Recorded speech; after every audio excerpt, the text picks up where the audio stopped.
Hello scent addicts, welcome to Fragrance Therapy. I'm your host Alam, and today we're going to be doing a deep dive and review of the latest in the Rasasi Hawas line, Rasasi Hawas Tropical. So I went on a bit of a journey to get this fragrance. I ordered it from an online retailer. They sent it out just fine, but the United States Postal Service ended up losing it. And then when I reported it, they didn't have any in stock, so they refunded me. Then I was like, maybe some of these local retailers that carry this stuff might have it here in New Jersey, New York, Pennsylvania. Called around, none of them had it. One store had it, but they were charging $100+ for it. I said, no way. I just ordered it from Joma Shop, and then it took a week or so, and then I got it in the mail. So here we are, better late than never. As you all know, the Hawas line is super popular in the fragrance community. It's because they have nuclear performance. And the entire line, which I have up there, they haven't missed with a single one. Every single one is at the very least good. And as you know, this one comes with a lot of hype because this is a clone of JPG's Le Beau Paradise Garden. That fragrance in itself is very hype fragrance. So any high quality dupe of it that you can get at a fraction of the price is gonna come with some hype. So we'll go over presentation, notes, performance, and then I'll let you know how close it gets to Le Beau Paradise Garden, and then I'll also let you know what my rating is. So the question is, does Rasasi Hawas Tropical live up to the Hawas line? Let's find out.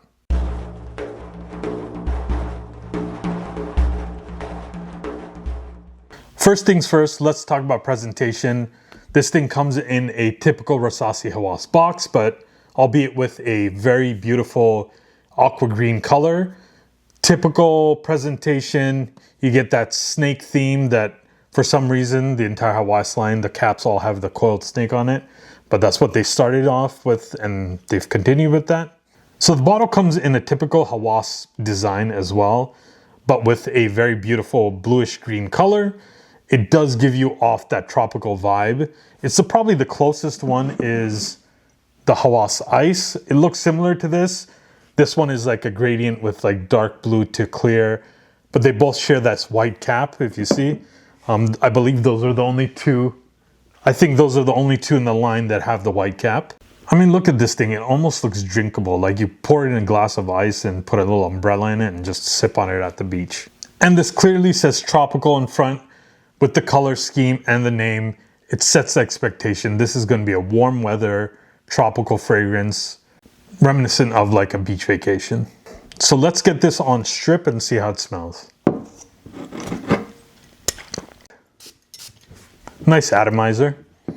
Pretty typical for the Hawas line. I mean, coconut right away. You're obviously getting some like fruits in there as well. Let's take a look at the notes. On top you have fig leaf, coconut water, and ginger. In the mid you get coconut, fig, and mint. And then in the base notes you get tonka bean, musk, and sandalwood. So right off the bat with that fig and coconut water, you get this green, refreshing, slightly milky opening. And then you have ginger in there, which is typically used to balance sweetness with a little bit of spice, so the opening doesn't get too overpowering. So I wore this a couple of days ago, and as it dries down, the coconut really comes out.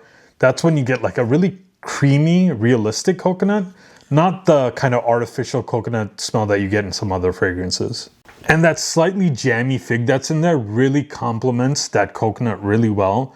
And there's also that mint. I love mint in fresh fragrances. I believe Hawas Ice, if I'm not mistaken, like I at least get mint in here as well, a mintiness. I think mint works really, really well in summer, fresh summer fragrances. And then you get that warmth and longevity that further helps it balance out with the woodiness in the base that helps it from becoming too fruity and aquatic. So I was afraid that this was going to be a really synthetic take on JPG Paradise Garden, but I'm happy to report that it's not. I think that they've used enough natural oils and natural ingredients to offset that synthetic nature that some of these other coconut fig heavy fragrances have. So performance wise, how does this live up to some of the other flankers that are truly like beast mode fragrances?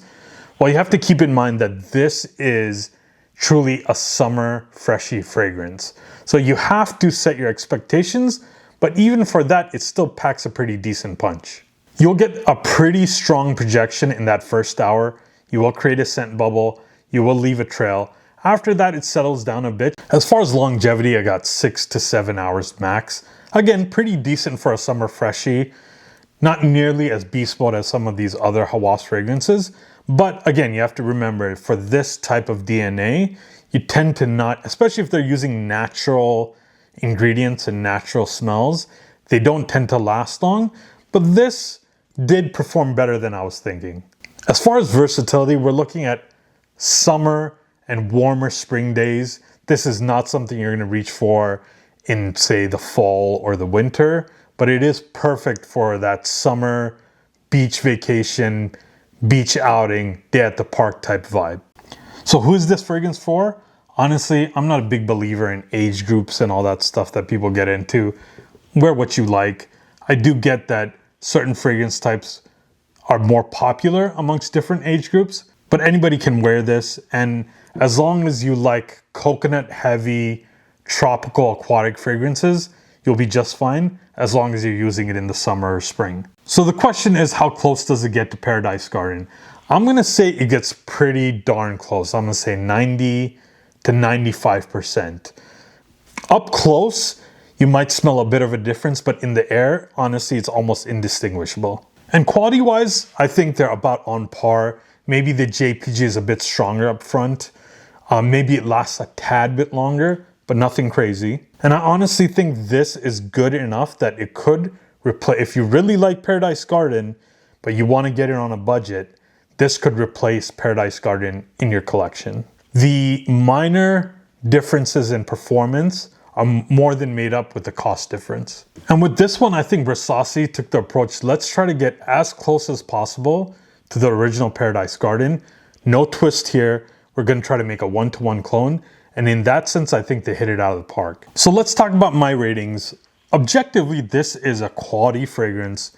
It does what Rasasi set out to do, which is get a very accurate clone of a very popular designer fragrance. They managed to make a well-balanced, well-crafted fragrance with high ingredients that gets really, really close to the original. So objectively, I think we can all agree this is high quality stuff that does exactly what it sets out to do, and it does it really well. Subjectively is where I might differ from some people. See, I have never ever been a huge fan of really dominant coconut fragrances. And believe me, coconut is dominant in this one. But the more synthetic that coconut is, the worse it is. And at least with this one, it's a more natural smelling coconut. So I can bear this better than I can bear typical coconut fragrances. Also, a word of caution, if you're coming into this one expecting that it's going to be a beast mode fragrance like the rest of the Hawas line, you might be a little bit disappointed. You need to temper your expectations for the type of fragrance this is. So my personal subjective rating for this one is a 7.5 out of 10. Now, I understand that that's probably lower than a lot of people out there. Objectively, most people would probably be around 8.5 out of 10. It's more to do with my issues with the scent profile than actually the quality of the fragrance at all. So I think most people will be just fine with this fragrance, especially if you do like, or at the very least can tolerate coconut smells, you'll be just fine. 8.59 is probably where you'll be. So those are my thoughts on the latest flanker from the Hawas line, Rasasi Hawas Tropical. Let me know in the comments what you think. Have you tried it? Do you like this one? Do you prefer the original Paradise Garden? Or maybe is there another clone of that DNA that you like better? And also don't forget to hit that like and subscribe button for more affordable fragrance content. Until next time, I'm out.